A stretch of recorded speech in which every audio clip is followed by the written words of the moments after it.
Hi Aditya, am I audible to you? Yes, sir. Okay, I think we're at the last lecture of periodic table.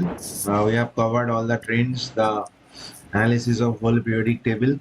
Trends may we have done shielding effect and effective nuclear charge, followed by radius, followed by ionization enthalpy, electron affinity, electronegativity, and the related properties like melting point. No, not melting point. We have done what metallic character, non-metallic character, reducing strength, all these things, right? Yes, sir. Chal. So today we are going to do the small parts.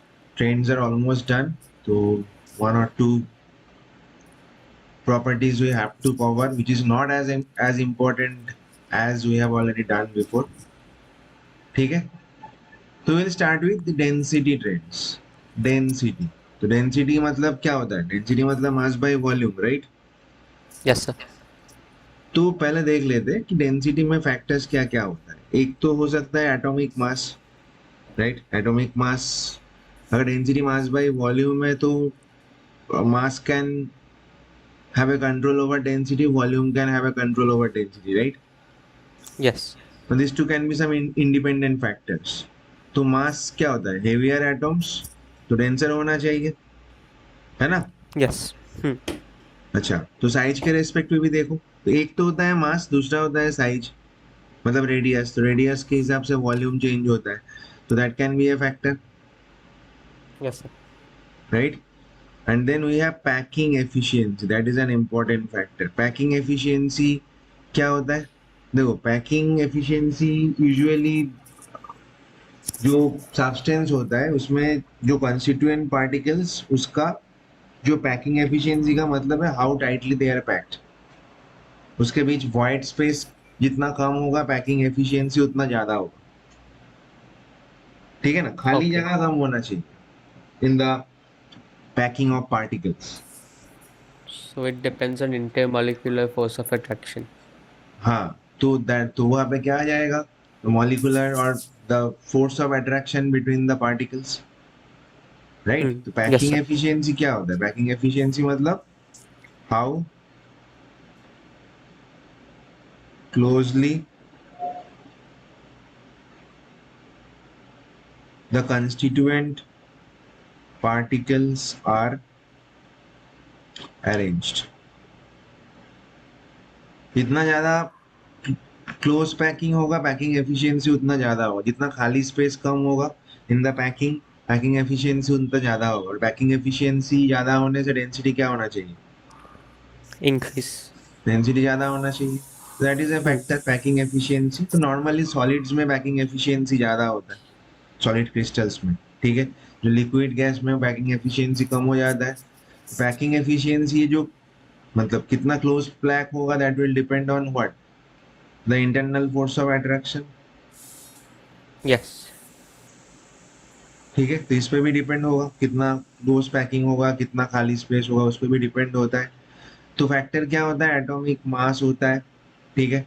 दूसरा factor क्या हो सकता है? Size, atom का size हो सकता है, उसमें भी डिपेंड होगा। साइज पे वॉल्यूम डिपेंड होता है, ठीक है? And there is one more thing. अच्छा, ये तो मैंने ऑलरेडी बता दिया कि नेचर ऑफ इंटर एटॉमिक और inter molecular attraction and inertial electronic configuration. ये क्यों वैरी करता है? Why this is the controlling factor? क्योंकि सिंपल लॉजिक, अगर इलेक्ट्रॉन्स इनर शेल में ज़्यादा होगा तो फिर शील्डिंग इफेक्ट, जेट स्टार, ये सब डिफर करेगा। Hmm. अगर ज़्यादा इनर इलेक्ट्रॉन्स होगा तो शील्डिंग इफेक्ट क्या होगा? ज़्यादा होगा, इफेक्टिव न्यूक्लियर चार्ज Yes. कम होगा, ठीक है? तो that can effect on the bond strength, Okay. ठीक है? तो you have to understand all this factors. तो जो फाइनल ट्रेंड मिलेगा along the period or down the group, that should be the combined effect of all these factors, Hmm. ठीक है? तो यहाँ पे देखो, density is a tag of war between how heavy atoms are and how tightly they pack, ठीक है? Unlike atomic radius, it does not follow one clean direction. Clean direction मतलब क्या है? Atomic radius में क्या होता है? Along the period, the size should decrease, down the group size should increase. That is the expected trend, but density में क्या होता है, दो ऑपोजिंग फैक्टर काम करता है, एंड दैट इज व्हाई एक सर्टेन पॉइंट तक इंक्रीज होता है and then it keeps falling, so it will come like a V shape. These are the opposing trends, right? Okay. मतलब पहले इंक्रीज बाद में डिक्रीज, और पहले डिक्रीज बाद में इंक्रीज. ठीक है. So this is the kind of trend density, melting point, boiling point they can have. ठीक है. तो डेंसिटी में एक्सपेक्टेड डायरेक्शन क्या होता है, अलोंग द पीरियड क्या होता है, डेंसिटी इंक्रीजेस, रीचेज ए मैक्सिमम, मतलब दिस वन. ठीक है. Near the centre D block के तरफ ये इंक्रीज होगा, एंड देन पी ब्लॉक के एंड पे इट विल अगेन डिक्रीज. मतलब ये वाला ट्रेंड आ रहा है along the period. Down the group density generally increases. ठीक है. There is a Yes, expected sir. trend, so let us have a look कि how things vary. तो यहाँ पे देखो, ये beryllium to magnesium, magnesium to calcium क्या हो रहा है, density is decreasing, but calcium से strontium, barium, density is sharply rising. ठीक है. So there are two opposing trends you can follow in the same group. This is group 2, right? Yes. This is group 2. तो यहाँ पे हमें क्या पता है, density is atomic mass. Molar volume छोड़ो, इसको एटॉमिक वॉल्यूम ले लेते हैं. Atomic mass by atomic volume. ठीक Yes, है. sir. तो बेरिलियम टू कैल्शियम क्या हो रहा है, बेरिलियम बेरिलियम का एटॉमिक मास इज 9, मैग्नीशियम का कितना होता है 24, कैल्शियम का कितना होता है 40, है Hmm. ना. Yes, sir. तो यहाँ पे क्या होता है, यहाँ पे एटॉमिक मास इंक्रीज होता है, बट एटॉमिक मास से ज्यादा वॉल्यूम इंक्रीज होता है. तो volume has greater rate of increment compare to the mass. तो डिनोमिनेटर अगर ज्यादा इंक्रीज हो रहा है कंपेयर टू मास, तो density should decrease. Yes, sir.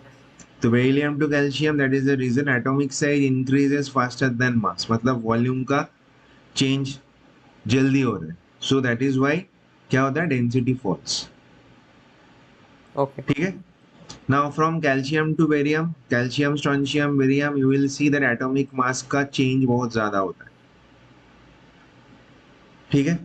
तो Hmm. Calcium to strontium to barium जब यहाँ पे आता है, तो इसमें एटॉमिक मास चेंजेस फास्टर, और mass growth overtakes the increase in size. तो यहाँ पे डेंसिटी क्लाइम्स अप. ठीक है. Okay. Even calcium to strontium ये राइज बहुत ज्यादा होता है, दैट स्ट्रॉन्शियम का density is even greater than beryllium. So this is a V-shaped curve. I hope it is clear. Yes, sir. That is for group 2. Now let us say that group 1. तो group 1 पे देखो, what do you see in group 1? तो group 1 पे lithium, sodium. It is lithium to sodium, sodium to potassium. तो normally density क्या होना चाहिए down the group? Yes. Down the group density क्या होना चाहिए? Increase. Right. That is the normal tendency, right? If you look at this down the group, density should increase. तो यहाँ पे नॉर्मल टेंडेंसी फॉलो हो रहा है, except the trend is broken from sodium to potassium. बस यहाँ पे क्या हो रहा है, यहाँ पे साइज डोमिनेट्स ओवर मास. ठीक है. Hmm. Yes, sir. तो यहाँ पे ट्रेंड ब्रेक होता है. तो you have to just remember the trend breaks. कहाँ पे ट्रेंड ब्रेक हो रहा है, the jump in atomic size outweighs the mass gain, so density actually falls before rising again towards cesium. तो यहाँ पे सोडियम टू पोटेशियम ये trend break हो रहा है, where the size of the atom overtakes or the dominates over size effect of mass. Is it clear? Yes, sir. चलो. तो ये देखो यहाँ पे along the period. ठीक है.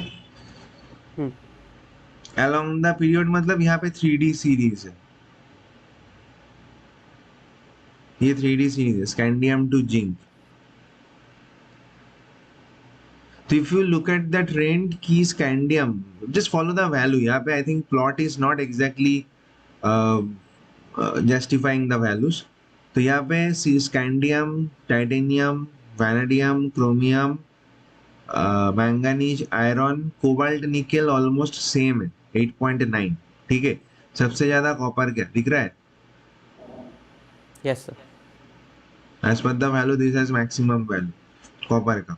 तो what I will say density climb steadily from scandium to copper. ठीक है, क्यों? क्योंकि Z star increases across the series while size stage. तुम्हें पता है कि chromium to copper size almost same होता है, Yes, sir. ठीक है, but Z star keeps increasing, right? Yes. तो साइज ऑलमोस्ट सेम होता है, but what do you see that mass is increasing. तो इसके लिए क्या हो रहा है? Density is increasing, Yes, sir. है ना? हम पहले पढ़ चुके हैं रेडियस के बारे में कि chromium to copper Hmm. Atomic radius almost same होता है, ठीक है, but Hmm. During the whole time atomic mass is increasing. तो मास इंक्रीज हो रहा है, वॉल्यूम रिमेन सेम, तो density will keep rising from chromium to copper, but यहाँ पे स्कैंडियम टू कॉपर सेम चीज हो रहा है, ठीक है। Yes, sir. तो स्कैंडियम टू कॉपर पे it is at peak, then copper से जिंक पे there is a sharp decline, वो क्रोमियम के नीचे आ जाता है, ठीक है। Is this there is for okay, zinc. okay. Is there a reason why it decreases suddenly? Yes of course there is a decline, क्योंकि यहाँ पे देखो कॉपर एंड जिंक, कॉपर पे ऑलरेडी 3D फुलफिल्ड हो चुका है, right? Hmm.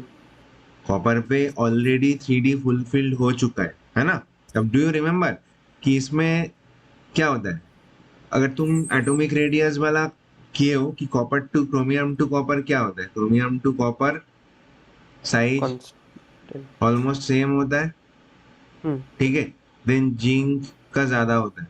Sudden increase. Hmm. क्यों होता है? यहाँ पे एक्स्ट्रा इलेक्ट्रॉन पेयर इंक्रीज होने से रिपल्शन बढ़ जाता है, राइट? Yes, sir.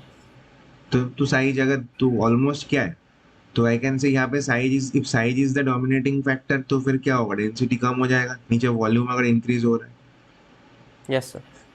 है ना? तो to Hmm. Copper to zinc, zinc क्या हो रहा है बिकॉज ऑफ दिस? यहाँ पे कोई डी इलेक्ट्रॉन डेंसिटीज यहाँ पे कुछ ऐड नहीं हो रहा है, and the atom effectively behaves like a close shell metal, so density drops. तुम यहाँ पे मतलब you can use this logic, right? Because of the Yes, sir. Repulsion zinc में वॉल्यूम इज इंक्रीजिंग, ठीक है। If you don't remember, go back to the atomic radius वाला lecture, वहां पे you will get this reference, right, in Hmm. Detail. Okay.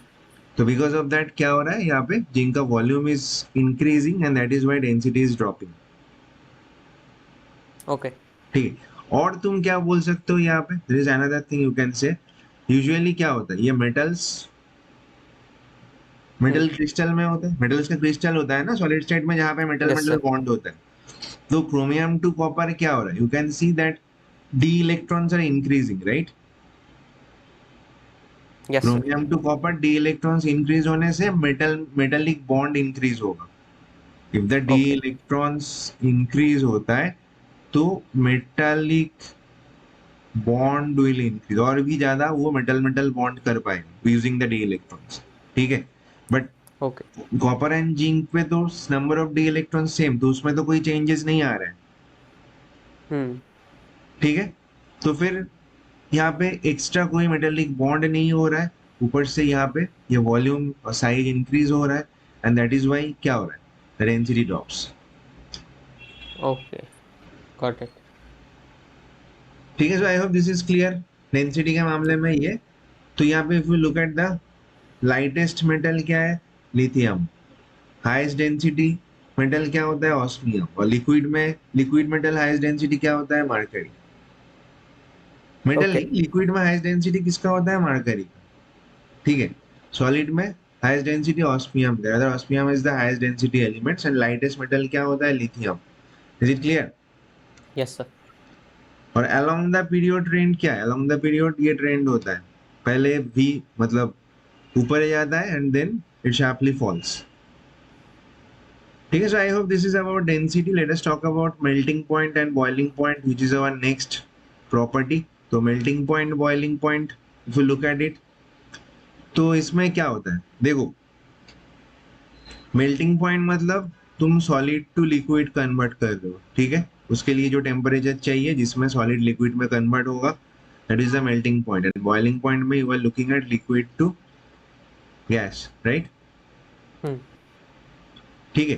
तो melting point, if you want to consider melting point, you have to check solid state में कितना intermolecular force of attraction कितना ज्यादा है, ठीक है।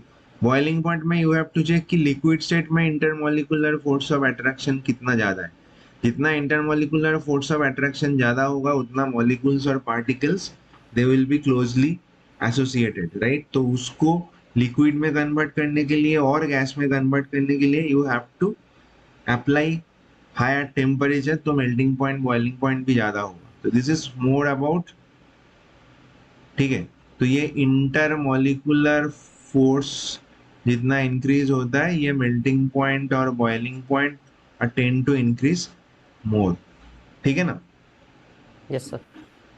तो what do you see here, that it is governed by the strength of the force holding particles together, ठीक है। अब फोर्स क्या हो सकता है, it can be metallic bonding, metal के अंदर मेटेलिक बॉन्डिंग होता है विच इज द फोर्स, ठीक है। अगर कोवैलेंट मॉलिक्यूल्स है तो उसमें कोवैलेंट नेटवर्क, जैसे कोवैलेंट नेटवर्क मतलब क्या होता है, लेटेस्ट टेक डायमंड, तो डायमंड बहुत हार्ड सॉलिड होता है, राइट।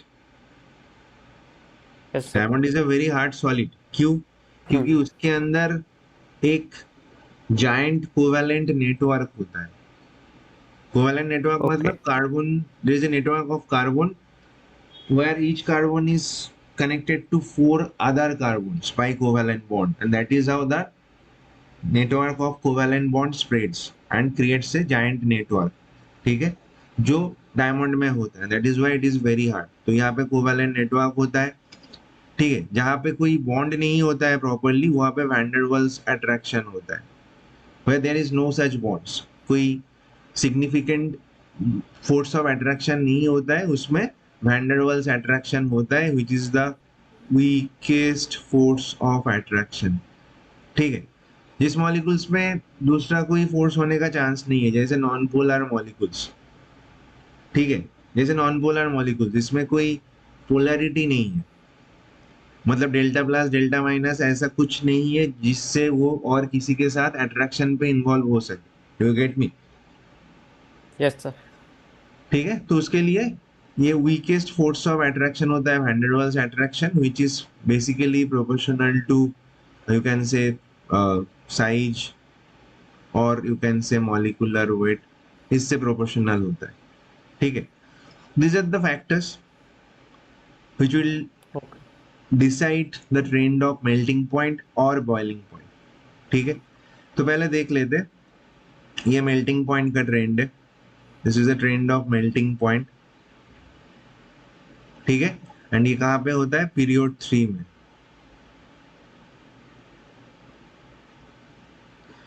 तो what do you see here कि सोडियम टू एल्यूमिनियम तक क्या हो रहा है, it is increasing, it is increasing from sodium to aluminium, okay. अब व्हाई दिस इज हैपनिंग, जो तुम एक चीज देखो, सोडियम पे we have one valence electron, right. Yes, sir. Magnesium पे वी हैव दो Two. वैलेंस इलेक्ट्रॉन, एल्यूमिनियम पे we have three valence electron, ठीक है। तो सोडियम एक ही सोडियम के साथ मेटालिक बॉन्ड कर सकता है, तो मैग्नीशियम दोनों के साथ कर सकता है, एल्यूमिनियम तीन तीन अदर एल्यूमिनियम के साथ मेटालिक बॉन्ड बना सकता है, ठीक है। तो जितना ज्यादा Yes, sir. मेटालिक बॉन्ड होगा, जितना ज्यादा मेटालिक बॉन्ड होगा उतना क्या होगा, मेटल का स्ट्रेंथ ज्यादा होगा, मतलब उसमें मेल्टिंग पॉइंट ज्यादा होगा। Okay, sir. Yes, sir. तो सोडियम टू एल्यूमिनियम क्या हो रहा है, the number of valence electrons are increasing, तो फिर क्या हो रहा है, so they tend to Sizes. form more metal metal bonds in the cluster। Yes. तो फिर what do you see here, तो फिर सोडियम टू एल्यूमिनियम क्या हो रहा है, मेटालिक बॉन्ड Increase. स्ट्रेंथेंस, तो it will keep increasing. Now silicon carbon के नीचे होता है, राइट। सिलिकॉन कार्बन के नीचे होता है ना ग्रुप 14 पे, Yes, sir. ग्रुप 14 पे कार्बन सिलिकॉन। अब तुम्हें पता है कि कार्बन का एक एलोट्रोप होता है डायमंड, जिसमें जायंट कोवैलेंट नेटवर्क होता है, as I told you. Yes, sir. तो carbon has a giant covalent network in diamond, ठीक है। तो silicon also has a covalent network, not as Okay. huge as carbon but still it has a large covalent network in silicon, जो diamond जैसा एक framework बनाता है, ठीक है। So that Yes, is sir. why silicon is the hardest one and इसका melting point सबसे ज्यादा होता है. सिलिकॉन का वैलेंस इलेक्ट्रॉन कितना होता है? 4 होता है, राइट? Hmm. तो सिलिकॉन का एक कोवेलेंट नेटवर्क होता है डायमंड जैसा, but not as good as diamond, right? But फिर भी दैट इज एनफ कि इसका melting point is greater than sodium, magnesium, aluminium. You can look at the difference. Silicon का काफी ज्यादा होता है, ठीक है. अब सिलिकॉन के Yes. बाद if you look at the other elements like phosphorus, sulphur, chlorine, argon. तो फॉस्फोरस का ये मॉलिक्यूलर स्टेट होता है, ये नॉर्मल एग्जिस्टेंस होता है. सल्फर का होता है S8, क्लोरीन का होता है Cl2, आर्गोन मोनोएटॉमिक स्टेट में होता है. Clear on? Yes, sir. तो नॉर्मली ये जो सारे एलिमेंट्स होता है, sulphur is a soft, sulphur solid होता है बट सॉफ्ट सॉलिड. और फिर बाकी जो होता है वो यूजुअली क्लोरीन गैस होता है, आर्गोन गैस होता है. तो यहाँ पे क्या होता है, इसमें मेटेलिक बॉन्ड तो नहीं होता है. These are non metals, right? Yes, sir. These are non metals and you can say they are non polar. तो इसके पास कोई सिग्निफिकेंट फोर्स ऑफ अट्रैक्शन तो नहीं होता है. और नॉर्मली तुम्हें पता है कि नॉर्मली ये जो नॉन मेटल्स है लिक्विड और गैस स्टेट में होता है, तो ऑफकोर्स इसका मेल्टिंग पॉइंट कम होना है compare to the solids, right? Yes, sir. But उसमें भी एसिड का सबसे ज्यादा होगा, क्योंकि एज आई टोल्ड यू, तो इसमें कोई सिग्निफिकेंट फोर्स ऑफ अट्रैक्शन नहीं है. तो ये क्या, van der Waals force of attraction which is the weakest one, जो साइज और मॉलिक्यूलर वेट के साथ प्रोपोर्शनल होता है. तो इन चारों में एसिड का सबसे ज्यादा होगा मेल्टिंग पॉइंट, क्योंकि इसका साइज और मॉलिक्यूलर वेट सबसे ज्यादा है इन चारों में. We are not comparing this set with this one because ये नॉन मेटल्स है, इसमें कोई मेटालिक बॉन्डिंग ऐसा कुछ नहीं होता है और जायंट कोवेलेंट नेटवर्क भी नहीं होता है. तो non metals should be considered this van der Waals attraction. इसको कंसिडर करो. If you look at the van der Waals attraction you will see that sulphur का सबसे ज्यादा होगा, followed by phosphorus. You can look at the molecular weight और size, फिर chlorine, फिर argon. Argon का सबसे कम होगा, ठीक है? Okay. I hope you understood, right? Yes, sir. तो ये पे sodium to aluminium metallic bond in strengthens as the number of delocalized valence electrons per atom rises, so melting point increases. Silicon a giant covalent network, solid, but every atom is held by strong carbon-carbon type covalent bonds in 3D, giving it the highest melting point of the period. ठीक है. अब ये जो चार है इसका मैंने already बता दिया, ये स्मॉल डिस्क्रीट मॉलिक्यूल्स और सिंगल एटम बन के रहता है, तो van der Waals force consider करना है. I hope it is clear. Yes, sir.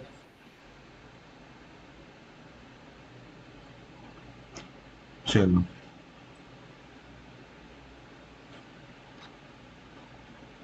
तो यहाँ पे देखो s block down the group क्या होता है, melting point and boiling point decreases down group 1 and group 2. Logic क्या है, तुम्हें Okay. नॉर्मली पता है कि अगर तुम डाउन द ग्रुप देखोगे तो लिथियम, सोडियम, पोटेशियम ये सारे सॉलिड होते हैं, राइट? Hmm. बट उधर देखो सीजियम, फ्रेंशियम. सीजियम क्या होता है, if you take caesium liquid होता है, फ्रेंशियम भी लिक्विड होता है. मतलब ऑफकोर्स यू कैन सी कि नॉर्मल टेम्परेचर पे अगर सॉलिड टू लिक्विड जा रहे हैं, मतलब नीचे की तरफ मेल्टिंग पॉइंट कीप्स डिक्रीजिंग, है ना? जो ऊपर वाले हैं वो सॉलिड है, नीचे वाले जो है लिक्विड है. इसका मतलब क्या हो रहा है, down the group melting point increase हो रहा है, तो डिक्रीज हो रहा है मेल्टिंग पॉइंट. यस और no? Adit, are you there? I cannot hear you. Yes, sir. Yes, sir. Am I audible? You can see cesium and francium are close to liquid at room temperature, तो of course इसका melting point कम होगा. जो ऊपर, तो Yes, sir. इसका मतलब down the group यहाँ पे क्या हो रहा है, down the group melting point and boiling point decreases. जो ग्रुप Decrease. 1 ग्रुप 2 में same trend will be followed. तो यहाँ पे देखो ये ग्रुप 1 है, इसका मेल्टिंग पॉइंट फॉल्स, ठीक है? Yes, lithium, sir. Sodium, potassium, rubidium, caesium. Whereas अगर तुम नॉन मेटल्स पे देखोगे, जैसे कि ग्रुप 15 टू 18, पहले इसको देख लेते हैं. तो ग्रुप 15 टू 18, यहाँ पे ग्रुप 18 लिया है, बट नॉर्मली ग्रुप 15 टू 18 ये सारे नॉन मेटल्स होता है, राइट?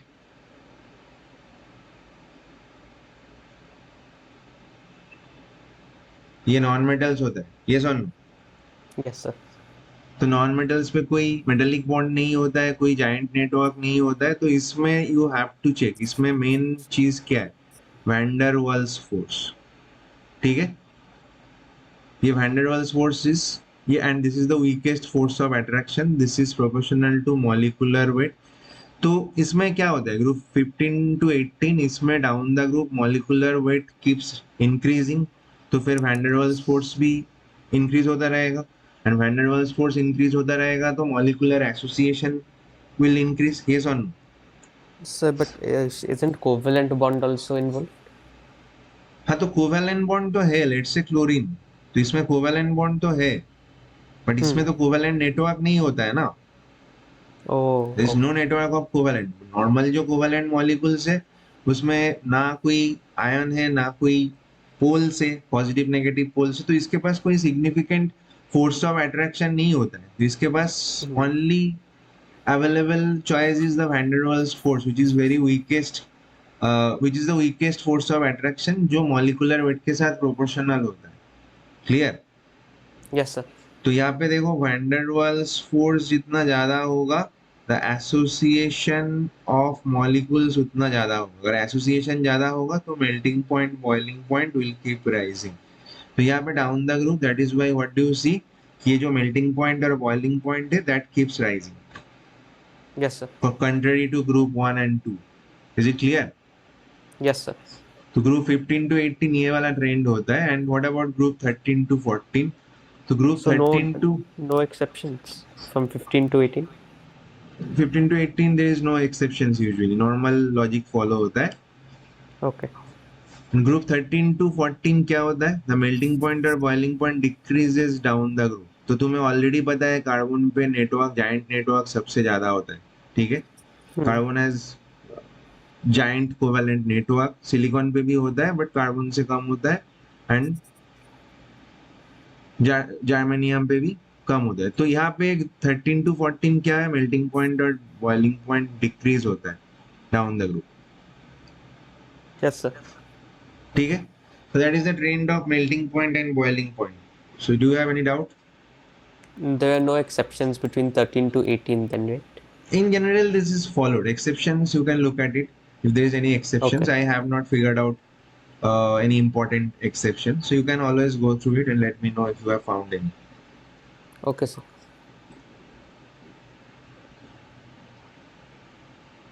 ठीक है, चलो, जैसे कि यहाँ पे देखो monoatomic versus diatomic, group 18, तो melting point boiling point group 18 में जो एलिमेंट्स होता है उसका कम होता है compare to group 17 element. Simple logic, यहाँ पे सारे डाई एटॉमिक मॉलिक्यूल्स है, राइट, Yes. और यहाँ पे सारे मोनो एटॉमिक, तो ऑफकोर्स इसका वैन डेर वाल्स फोर्सेस ज्यादा होगा कंपेयर टू देम, Yes, है sir. ना। Group 17 Yes. पे down the group melting point boiling point increase होता है, and the same trend is followed is in group 18, but group 17 का सब elements have higher melting point और boiling point compared to group 18, ठीक है। Hmm. यहाँ पे the points has been meant, boron carbon silicon, इसका जायंट नेटवर्क होता है, ठीक है। Every atom is covalently bonded to its neighbours in a giant 3D lattice giving exceptionally high melting point boiling point. देखो diamond का around कितना होता है, 3550 डिग्री सेल्सियस, कितना ज्यादा मेल्टिंग पॉइंट होता है, ठीक है। नाउ यू कैन से आयोडीन भी तो सॉलिड होता है, आयोडीन क्या होता है, solid non metal, right, but इसमें Yes. कोवेलेंट नेटवर्क नहीं होता है, नॉर्मल ये नॉर्मल कोवेलेंट बॉन्ड होता है, ठीक है, जो हर एक आयोडीन मॉलिक्यूल में होता है। तो इसमें बस वैन डेर वाल्स फोर्स ही होता है, तो आयोडीन का मेल्टिंग पॉइंट 114 डिग्री सेल्सियस है, so you can not compare this with carbon, carbon का कितना ज्यादा होता है, एंड ठीक है ना। तो ये Yes, sir. यूजुअली जो भी we have studied so far, ये ट्रेंड्स यहाँ पे दिया हुआ है, ठीक है, so you can go through it. Okay.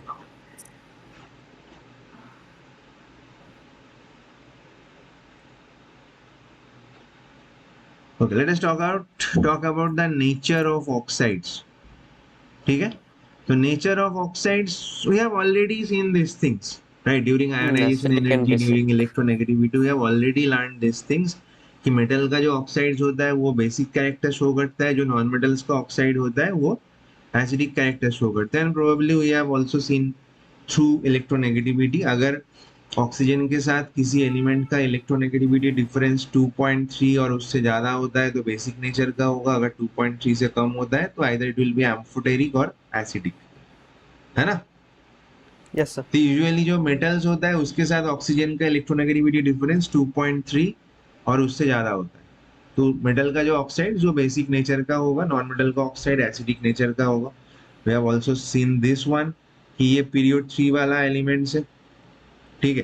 तो let's say Na2O, magnesium oxide, aluminium oxide, Si2, P2O5, SO3, Cl2O7। तो लेफ्ट टू राइट क्या हो रहा है, the metallic character is decreasing, non metallic character is increasing, तो of course left to right acidic character increase होगा, basic character decrease होगा, yes और no. Yes, but sir, उसमें how भी do I देखो। determine if hmm. it's amphoteric? How do I determine, like I can memorize the amphoteric part, but how do I know, like if it will be amphoteric in अब nature देखो or उसके लिए acidic तो in her nature? एक का electronegativity difference तुम याद नहीं रख सकते, it is better there are few elements जिसका होता है, ठीक है, तो उसका याद रख लेना। जैसे यहाँ पे देखो Okay. सोडियम ऑक्साइड 2.6, ठीक है, तो 2.3 ये जो गाइडलाइन है उससे ज्यादा है, तो ये स्ट्रांगली बेसिक है। देन मैग्नीशियम ऑक्साइड ये बेसिक है but weaker then sodium oxide, aluminium oxide 2.1, तो 2.3 के आसपास जो है डिफरेंस वो क्या हो रहा है, एम्फोटेरिक, Okay. ठीक है, वेरी क्लोज टू 2.3। SiO2 यहाँ पे वीकली एसिडिक बन रहा है, ठीक है। P2O5 1.5 ये एसिडिक है। सल्फर ट्राइऑक्साइड ये क्या है, स्ट्रांगली एसिडिक है, क्योंकि इसको पानी में डिसॉल्व करोगे H2SO4 मिलेगा। Cl2O7 is the strongest one, ठीक है। Yes, sir. तो यहाँ पे देखो there are 4 types of oxides, basic, acidic, amphoteric and neutral. There are 4 types of oxides possible, ठीक है। बेसिक ऑक्साइड्स कौन होता है, व्हिच रिएक्ट्स विद एसिड, जो एसिड के साथ रिएक्ट करके सॉल्ट बनाएगा, ठीक है। And which will dissolve in water to give hydroxide, जैसे सोडियम, पोटेशियम, मैग्नीशियम, कैल्शियम, ये सारे ऑक्साइड्स को तुम वाटर पे डिसॉल्व करोगे तो क्या मिलेगा, sodium hydroxide, potassium hydroxide, magnesium, calcium, ये सारे हाइड्रोक्साइड मिलेगा, है ना। Yes, sir. So these are basic oxides. Acidic oxide कौन होता है, जो बेस के साथ रिएक्ट करके सॉल्ट बनाता है and which dissolves in water to give oxy acids. Acid तो है but the specific type of acid is oxy acid, ठीक है।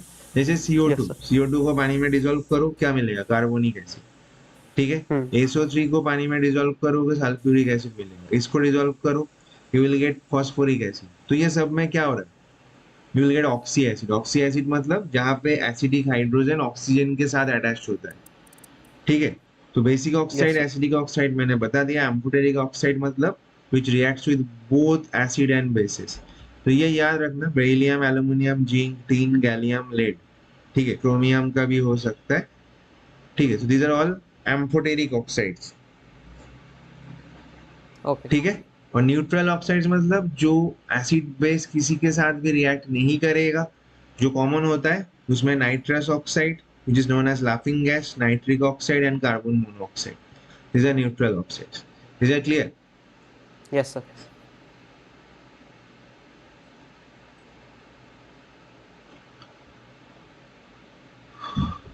जैसे कि यहाँ पे देखो metallic character increases down the group, so oxide basicity increases down. ऊपर से नीचे क्या होता है, मेटेलिक कैरेक्टर इंक्रीज होता है तो basic character of oxide increase होना चाहिए। जैसे कि ग्रुप 13 पे देखो ये B2O3 एसिडिक होता है, नीचे एल्यूमिनियम, गैलियम दोनों एम्फोटेरिक होता है और फिर ये दोनों बेसिक कैरेक्टर का होता है, ठीक है। तो यहाँ पे Okay. There are some Understood. Questions you have to, तुम्हें क्या करना है, you have to arrange the oxides in the order of set characteristics, either basic strength और एसिडिक स्ट्रेंथ के हिसाब से दिखाना है। तो तुम बताओ sodium, potassium, caesium oxide basic strength का ऑर्डर क्या होना चाहिए। So, using that a bit, so ये basic डाउन द ग्रुप है, strength सोडियम टू decrease सीडियम, increases. या सोडियम टू सीजियम क्या हो रहा है, मेटेलिक कैरेक्टर इज इंक्रीजिंग और decreasing. Sodium to cesium, it should be increasing. Metallic character increase हो रहा है तो बेसिक स्ट्रेंथ क्या होना चाहिए, Increase.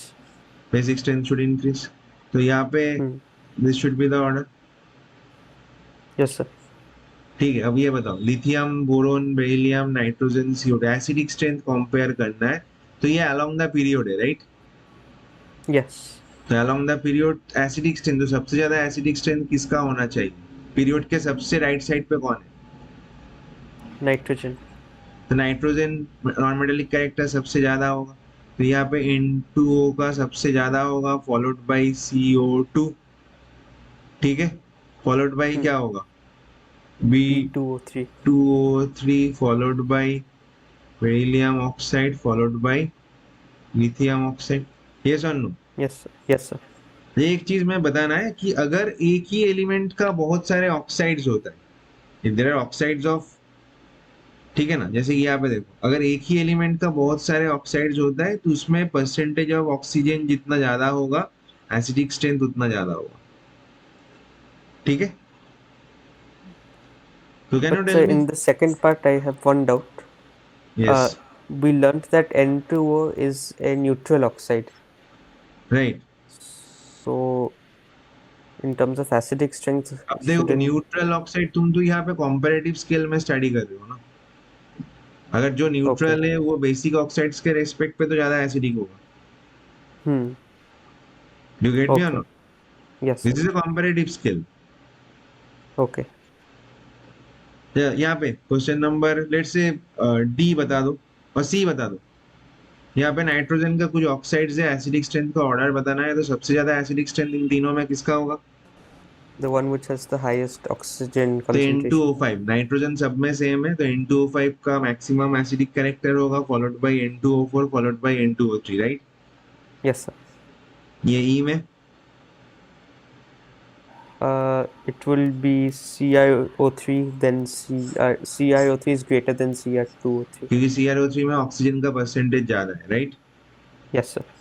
तो एसिडिक स्ट्रेंथ CrO3 में ज्यादा होगा।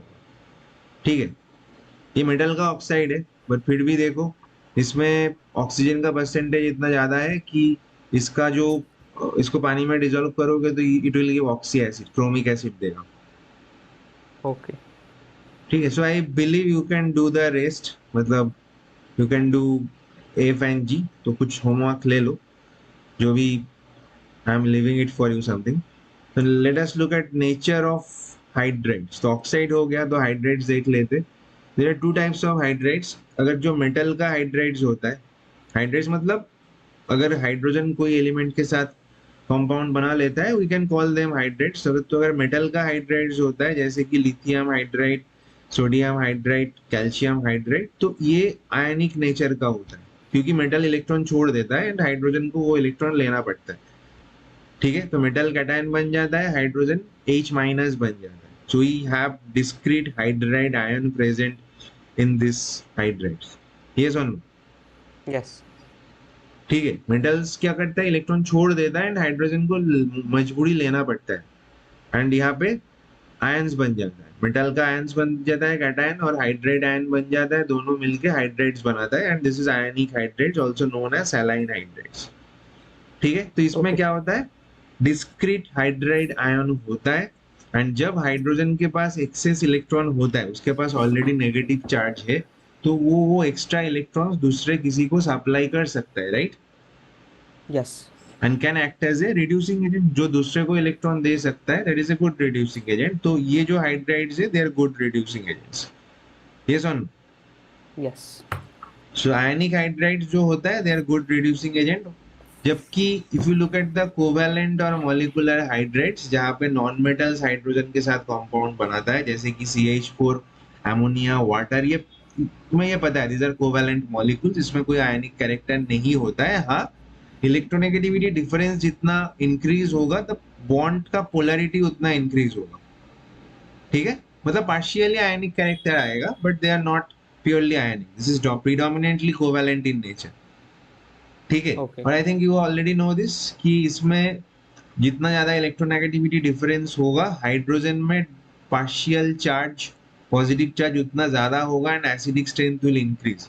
We have discussed this before, right? The acidic strength of this bond increases with electronegativity of this element. जैसे कि यहाँ पे देखो, carbon to fluorine, electronegativity is increasing, तो फिर क्या हो, this is the strongest acid, This is the strongest acid out of this four. Yes, sir. Is it clear or not? Yes, sir. ठीक है, तो यहाँ पे देख लो.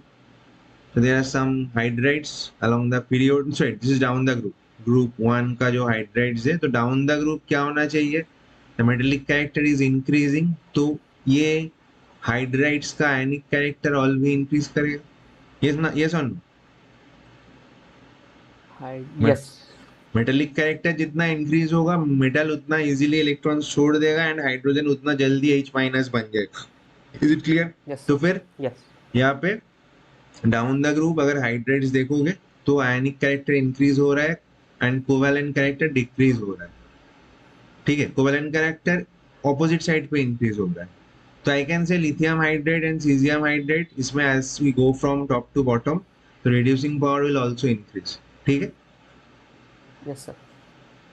तो यहाँ पे देखो अक्रॉस द पीरियड क्या होता है, आयनिक कैरेक्टर डिक्रीज होता है, कोवेलेंट कैरेक्टर इंक्रीज होता है. As we know acidic strength इस ऑर्डर में जाता है. Down the group you have already seen. So this is everything about periodic table. I think we have discussed all the properties, exceptions, irregularities, logic, reasons, explanations, all the factors. ठीक है, so whatever we have done, I think we have covered the periodic table. Now अब एक चीज देखो, periodic table में ना बहुत कुछ हो सकता है questions. More you practice the questions, शायद you will get to know new things. गलती होगा, you get to know new things. So come up with all your doubts. जो भी तुम प्रैक्टिस कर रहे हो उसको लेके आओ, देन विल फिक्स. जो भी नहीं पता है और जो भी नहीं हुआ है, you can do in those classes. ठीक है. Okay, sir.